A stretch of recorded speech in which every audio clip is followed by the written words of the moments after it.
بری صحبت۔ عامر ہمیشہ اپنی والدہ کی نصیحت ایک کان سے سن کر دوسرے کان سے نکال دیتا۔ سب گھر والے اس کی اس عادت سے بہت تنگ تھے۔ وہ گھر کی ساری جمع پونجی اپنے نشے کی بری عادت میں صرف کر دیتا۔ اس کا ایک ہی بھائی عمران تھا جو بہت محنتی تھا۔ عامر کے والد 3 سال پہلے وفات پا گئے۔ ان کی وفات کے بعد عمران نے اپنی تعلیم ادھوری چھوڑ کر گھر کا خرچ سنبھال لیا۔ وہ صبح سویرے کام کی تلاش میں گھر سے نکل جاتا اور شام کو واپس لوٹ آتا، لیکن عامر بری صحبت میں پڑ گیا اور اسے نشے کی لت پڑ گئی۔ اس کے گھر والوں نے اسے بہت سمجھایا، لیکن اس کے کان پر جوں تک نہ رینگتی۔ اس کے دوست اسے اس کے گھر والوں کے خلاف ورگلاتے اور وہ ان کی باتوں میں آ جاتا۔ ایک روز عامر نشہ کر کے رات کو دیر سے گھر پہنچا اور چلا کر اپنی والدہ سے کھانا مانگا تو اس پر اس کی والدہ نے کہا، عامر بیٹا گھر میں کچھ کھانے کو نہیں ہے۔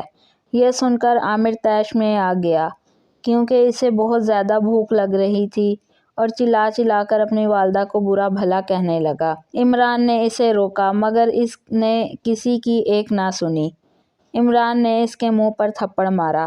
ان کی والدہ یہ سب دیکھ کر بلک بلک کر رو رہی تھیں۔ اگلی صبح ماں نے عامر سے کہا، پہلے کام کر، رقم لا، پھر گھر میں کھانا پکے گا۔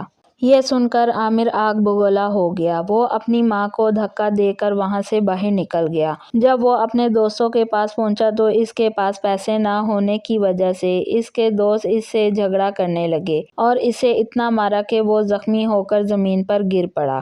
وہ گلی میں بے ہوش پڑا تھا۔ تب چچا کرم داد کا وہاں سے گزر ہوا۔ انہوں نے عامر کو اس حالت میں پایا اور وہ اسے ہسپتال لے گئے اور وہاں سے جب اس کے گھر میں اس کی ماں کو بتایا تو وہ بہت پریشان ہوئی۔ جب عمران واپس آیا تو اس کے ہاتھ میں مٹھائی کا ڈبہ تھا اور وہ بہت خوش لگ رہا تھا کیونکہ اس کی ایک فیکٹری میں نوکری لگ گئی تھی۔ اس کی والدہ بہت خوش ہوئی، لیکن جب عمران کو عامر کی اس بات کا علم ہوا تو وہ بہت پریشان ہوا۔ اب عامر کو اپنے برے رویے اور بری صحبت کی سزا مل گئی تھی۔ وہ اب بھی نکاہت محسوس کر رہا تھا۔ اس نے اپنی والدہ سے اپنے برے رویے اور بری صحبت کی معافی مانگی تو اس کی والدہ نے اسے معاف کر دیا۔ کچھ دن بعد عامر نے ایک سرکاری اسکول میں داخلہ لے لیا۔ اب عامر دل لگا کر پڑھائی کرنے لگا۔ وقت کے ساتھ ساتھ ان کے گھریلو حالات اچھے ہو گئے۔ امید کرتی ہوں آپ کو آج کی ویڈیو پسند آئی ہوگی۔ ویڈیو کو لائک کر دیجیے گا، چینل پہ نئے ہیں تو چینل کو سبسکرائب کر دیں، ساتھ ہی ساتھ بیل آئیکن بھی پریس کر دیں۔